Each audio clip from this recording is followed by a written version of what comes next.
Merhaba sevgili dostlar. Bugünkü konumuz orkide bakımında mantar hastalığı olacak. Orkidelerde biliyorsunuz ki mantar sık sık karşımıza çıkıyor. Ben de bugün dükkanda düzenleme yaparken hazır elimde de örnekler vardı. Hızlıca bir video çekmek istedim sizler için. Shorts videosu eklemiştim. Oradan kısa halinde izleyebilirsiniz ama daha fazla bilgi sahibi olmak isteyenler varsa da uzun halinde çekmek istedim. Biliyorsunuz ki orkidelerde arkadaşlar birden mantar olabiliyor. Bir saat içinde bile mantar olabiliyor. Hiç anlayamayabiliyorsunuz. Özellikle mantar nasıl anlaşılıyor? Nasıl anlıyoruz mantar olduğunu? Bitkimizde arkadaşlar şu şekilde göstereyim sizlere. Bitkimizde yaprağında birden şöyle çürümeler oluyor. Gördüğünüz gibi bu mesela içten gövdeden mantar olmuş bir örnek. Zaten şuraları da görüyorsunuz ki siyah siyah. Direkt bitkimizin poşetinden açtığım gibi bu yaprakları döküldü. Anlıyorum ki bitkimiz mantar olmuş. Şu şekilde bitkimizin hazır böyle çiçekliydi. Poşetinden açtığım gibi yaprakları elimde kaldı. Zaten fark ettiğiniz gibi de çiçekleri de dökülmüş. İlk yaptığım şey gördüğünüz gibi dallarını kesmek oldu. Zaten bakınız dalları bile uç kısımları simsiyah olmuş vaziyette. Tamamen artık kendini bırakmış. Görüyorsunuz dallar simsiyah olmuş. Sonrasında arkadaşlar şu şekilde daha net göstereceğim. Bakınız. Bitki üst kısmından kurumuş, gövde kısmından kurumuş. Ben de bu kuruma olduğundan dolayı ıslak da olsa aynı şeyi yapabilirsiniz. Köklerde sağlıklı, ümidimi kesmiyorum ve toz tarçın uyguluyorum bu bitkiye. Bir ay içinde veya 15 gün 20 gün içinde gelişimini gösterip ben bu uygulamayı yaptıktan sonra bitkiden şu şekilde yavru gelmesini bekleyeceğiz. Örnek olarak da bu bitkimizi çektim. Çünkü ben de buna toz tarçın uygulamıştım. Yine aynı şekilde kökleri sağlıklı. Lakin yaprakları kopmuştu. Yaprakları mantar olmuştu. Bunu da aynı şekilde toz tarçın uyguladım. Mantar önleyici besinimizden sıktım. Ve böyle yavrumuz geldi. Şimdi mantar nasıl oluyor? Nasıl anlaşılıyor?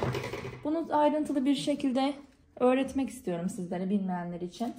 Mantar arkadaşlar bitki böyle gayet sağlıklı görünebilir. Kökler gayet sağlıklı görünebilir.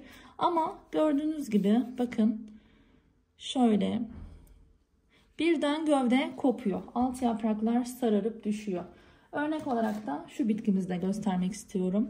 Böyle birden 1-2 gün içinde tamamen alt yaprakları sararıyorsa arkadaşlar şu gövde kısmı ıslak bir vaziyetteyse böyle yapış yapış ıslak bir vaziyette oluyor. Mesela bu bitkideki bu örnek olarak gösterdiğim bitkideki sadece sarılığını göstermek için çekiyorum. Bitkide herhangi bir mantar yok, herhangi bir hastalık yok şu anda. Neden derseniz bakın sadece alt yaprak sararmış.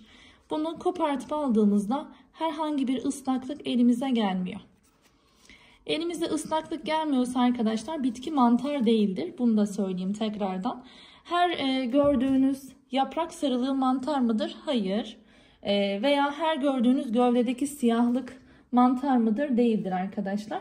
Bazen sulama yaparken biliyorsunuz bunlar serada.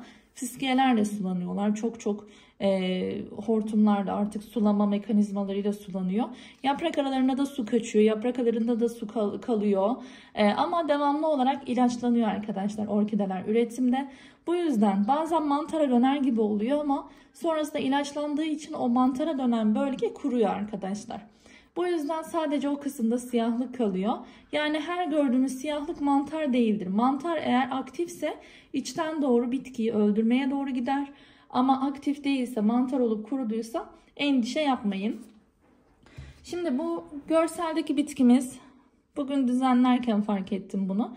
Görseldeki bitkimiz alt yaprakları birden koptu. Bakın şu kısımda da ıslaklık görünüyor zaten. Birden gövdesinde kopardı ve düştü arkadaşlar.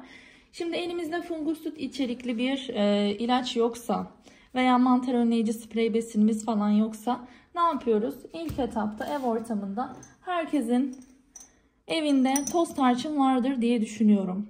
Toz tarçından çok fazla almayın lütfen, kökleri yakarsınız. Biraz böyle yarım çay kaşığı kadar hemen şöyle yaklaştırarak uygulama yapacağız. Bakın kökler çok güzel bitkide. Hatta aktif kökleri de var ama yaprak arasından maalesef ki mantar kapmış. Şöyle orta kısmına doğru uygulama yapıyoruz. Biraz böyle çevresine de dökebilirsiniz. Çok çok köklerine falan her yerine bocalama yapmayın. Bu konuya dikkat edelim lütfen. Bu şekilde bakın sadece orta kısmına, gövdenin orta kısmına uygulama yaptım toz tarçın. Ve toz tarçının etkisiyle beraber bu kısmın kurumasını sağlıyor toz tarçın. Mantar olan, ıslak olan bölgenin kurumasını sağlıyor arkadaşlar. Sonrasında bitkimizden güzel bir bakımla beraber arkadaşlar şöyle gövdesinden bir yavru gelmesini bekleyeceğiz. Bu süreç ne kadar olur derseniz bu süreç muhtemelen 2 haftada kendini belli etmeye başlar. Eğer ki kökler çürümeye devam ederse, bitkide herhangi bir gelişim olmazsa maalesef ölüme doğru gider. Ona yapabilecek bir şey yoktur.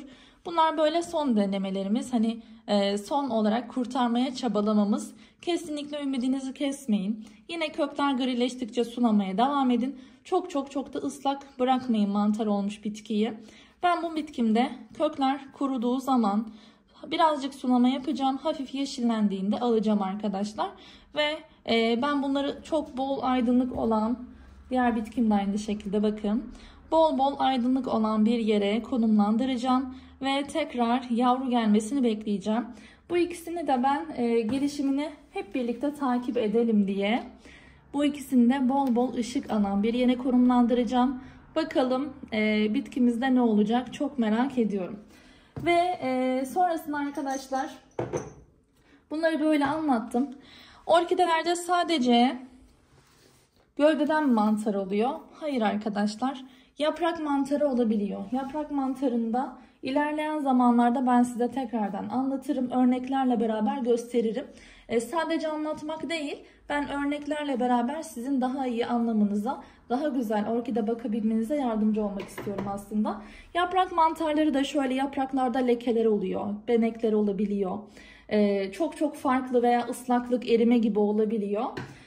Onlarda da şu mesela yaprak mantarına bir tık benziyor, böyle bakın ıslak ama bu gövde mantarından dolayı olmuş, tekrar söyleyeyim. Yaprak mantarı da buna benziyor. Dediğim gibi ilerleyen zamanlarda da elimize biliyorsunuz birçok orkide geçiyor bizim. İlerleyen zamanlarda da yaprak mantarına ayrıntılı bir şekilde vakit ayıracağım. Başka bir video çekeceğim. Sevgili dostlar, orkidelerimiz mantar olmasın, gövde mantar olmasın diye neler yapmalıyız? Bu konuya da değinmek istiyorum sizlere. Özellikle sabah erken saatlerinde sulamayı yapıyoruz. Bunu unutmayın. Sonrasında sulama yaptıktan sonra bulunduğu alanı havalandırmanızı tavsiye ediyorum. Varsa camı açabilirsiniz ama cereyanda kalmasın. Bu konuya da dikkat edelim lütfen. Bitkiler eğer böyle çok sıkışıksa saksılar arkadaşlar, bir tık böyle daha geniş olmasını sağlayalım. Araları böyle boşluklu olsun ki hava sirkülasyonu sağlansın diye. Sonrasında arkadaşlar bitkileri sulama yaptıktan sonra camımızı açıyoruz demiştik. Çok ıslak bırakmıyoruz. Çok ıslak kalırsa, tamamen su içinde yüzdürürseniz, sulama yaptıktan sonra kökler yeşillendikten sonra saatlerce yine su içinde kalırsa yine mantara davetiye vermiş olursunuz. Bu konuya da harici olarak dikkat edelim. Ve bir diğer söylemek istediğimde, saksı tercih ederken çok sıkışık saksılar tercih etmeyelim. Böyle aralarında bir tık boşluk kalsın. Bir parmak kadar, bir parmak girecek kadar boşluk kalmasını tavsiye ediyorum ki şöyle hava sirkülasyonu sağlansın ve bitkinin kökler devamlı ıslak kalmasın. Bir an evvel kurusun diye. Olabildiğince bir tık daha geniş saksılar tercih edebilirsiniz. Bakınız, örnek olarak da şöyle gösteriyorum. Çok sıkışık değil ve kenarlarından saksı hava alıyor arkadaşlar. Bu konuda gerçekten çok önemli. Ve sulama yaptıktan sonra bol ışık aldırıyoruz.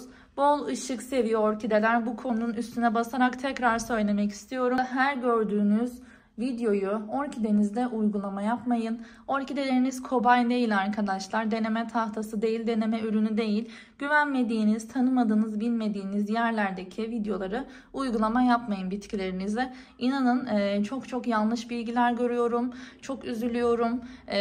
Üzülüyorum orkidelere de gerçekten. O yüzden bilmediğiniz şeyleri, güvenmediğiniz sayfalardaki denemeleri yapmayın. Tamamen video uğruna işte çekilmiş şeyler, öyle söyleyeyim, izlenme uğruna çekilmiş şeyler.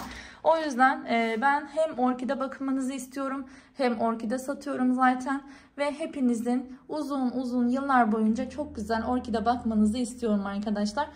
Olabildiğince vakit buldukça bu şekilde videolar eklemeye devam edeceğim.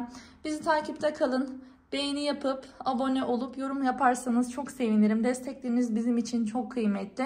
Başka bir videoda görüşmek dileğiyle. Hoşça kalın.